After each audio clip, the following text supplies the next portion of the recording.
How's everyone doing? Um, Kind of awkward. You know what I mean? I can talk to people, but talking to my phone. I'm in the middle of a car park right now, so people look at me. It's kind of weird. Like, what is this guy doing? So basically, as you can see from the title of the video, um, I'm gonna talk about hair loss. And me personally, I've been suffering from hair loss since the age of 16. So I'm 22 now. I turned 22 like in April. So yeah, I've just been dealing with hair loss. For me, at first, it started with the thinning of the hair. So from the top, started to thin, and then I noticed that the hairline would recede as well. So there was see, when I was younger, it didn't bother me as much. I didn't. Well, I won't say it didn't bother me. I'll say I didn't notice it, right? So it wasn't that deep, if you want to say. So as I got older, it got much worse. So like right now, my dad's bald, my brother's bald. Two of my other brothers are kind of getting there, but my oldest brother, he got it at a quite young of an age. So he wasn't even 22, and he had lost most of his hair. So he just decided to take it all off. Now you see, there's some people that can get away. They can rock the bald look. You know, they can get away with being bald. Whereas I personally, I don't think I can, to be honest with you. So it's not something I wanted to do.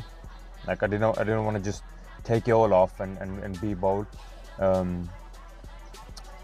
So done some research. Majority of it, it did come up with related to genetics and stuff. And I don't know if anyone's going to be watching these or not, but I have tried like oils and these massages, and you get these laser hats. So you kind of put the hat on, and it has like these red lights, and it's supposed to kind of go. None of it fucking works. I can tell you that right now. None of it worked for me, anyways. So checked online, done some research again, and it said if you genetically have hair loss, there's not much you can do about it.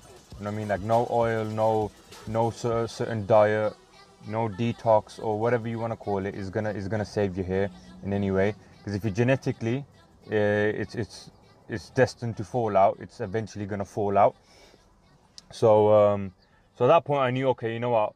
All these medication, if you want to call it, there's no point me getting any of those because they're not gonna work.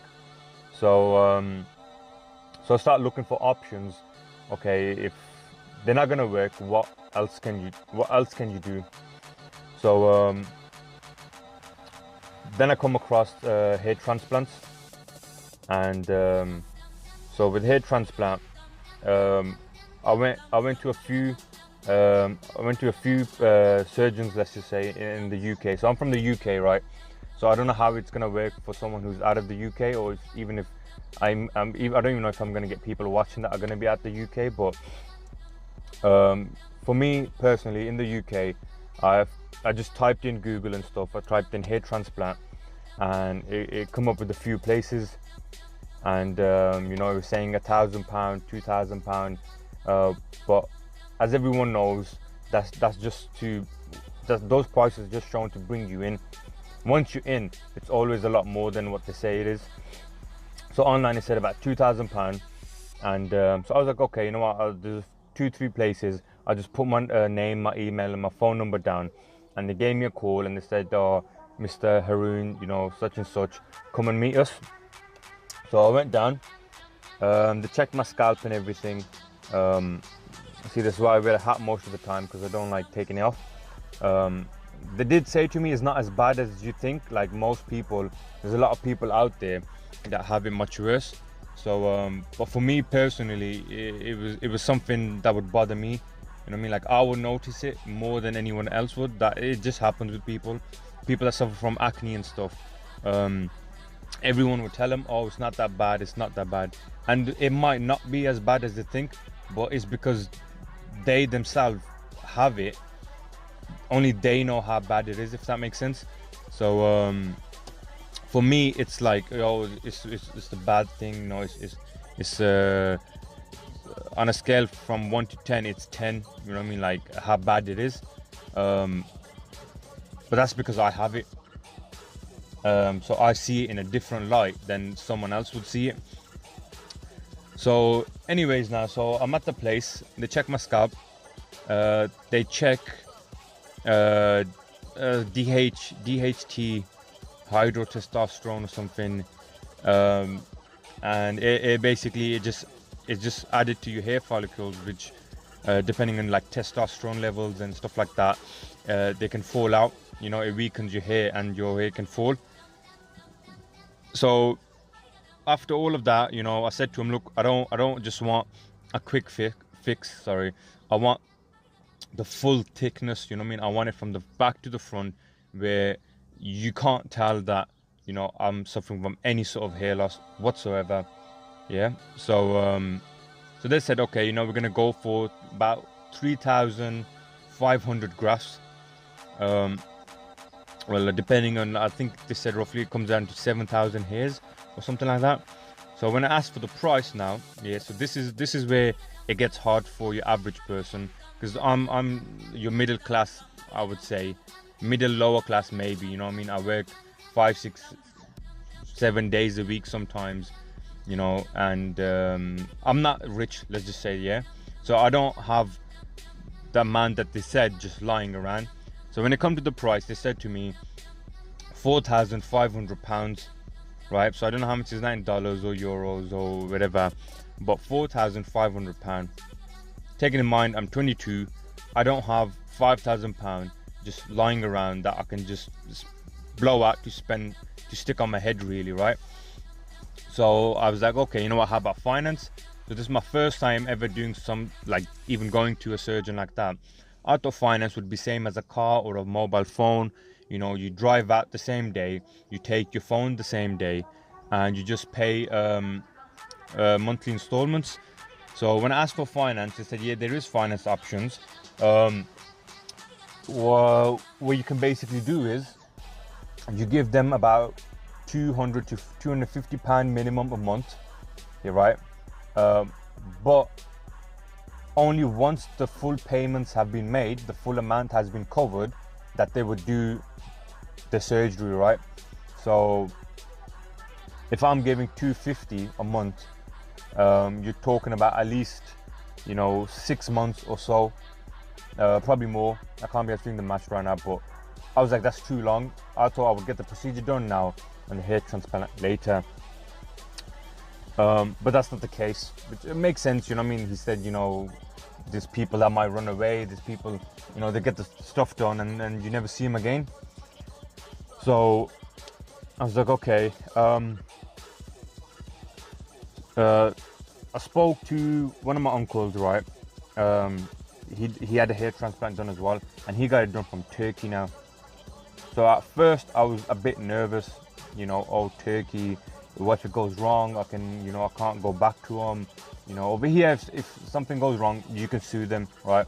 You can go back, take them to court, whatever, get your money back, get the procedure done again, whatever, the whole lot, right? So now when it's abroad, you're limited to what you can do, right? So I was nervous and I was scared about that. But I saw my uncle's hair growth after he had the transplant, and it looked okay.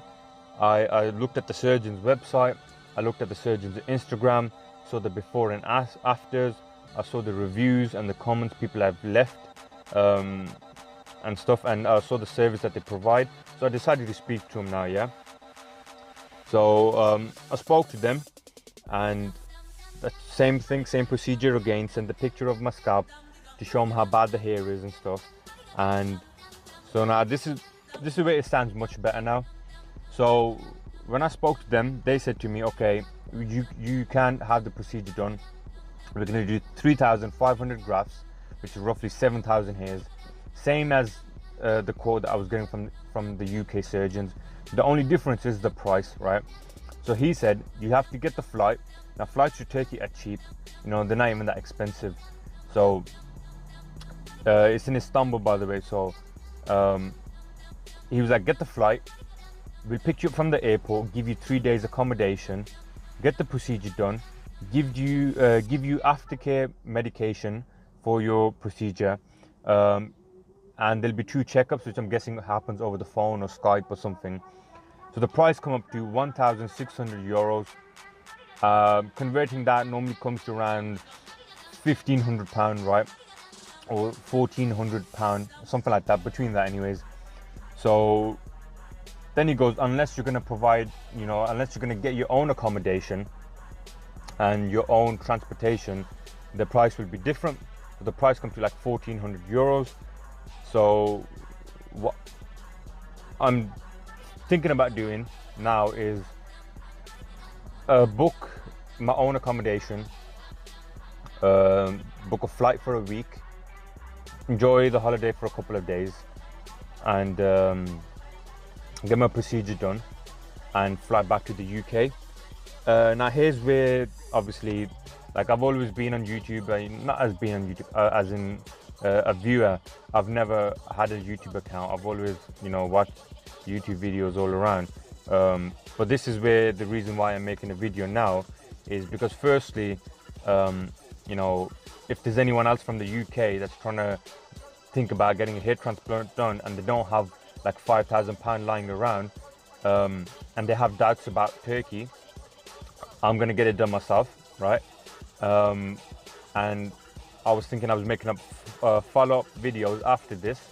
So once the procedure gets done, probably try to get it recorded while it's happening, just so people can see, and then obviously someone like a month or 2 after, then 3-4 months after, just to see the hair growth, if there's any problems, how I found it, how I feel about it, money wise, customer service wise, efficiency, all of that stuff, right? So just to basically keep a log of my my head transplant journey, I guess. From day 1 to whatever, however long it takes for my head to grow back out again. And obviously I thought I'd put this out there. I don't know if anyone's gonna watch it or not. I don't know how YouTube really works, but I thought I'll just record it. That's why I haven't edited this as much. I thought I'll just record it and I'll put it out there. And if it helps someone out, it helps someone out. It's just I don't know. It's just a different idea, to be honest. It's not different. There's other people that have done it, but I thought I would keep it as real as I can, to be honest. Because you get these people, they flaunt, they flex what they ain't in real life. You understand? They will talk about money and houses and cars and being rich and buying all this fancy stuff when they're not exactly what they say they are. And I'm just being honest now, like, I'm not rich, and obviously hair loss bothers me, so I'm gonna go through with this procedure, which obviously is cheaper, but it can scare people a bit. So I was like, I'll make the videos, so see, hopefully whoever's watching follow through with my journey, and hopefully it helps anyone out.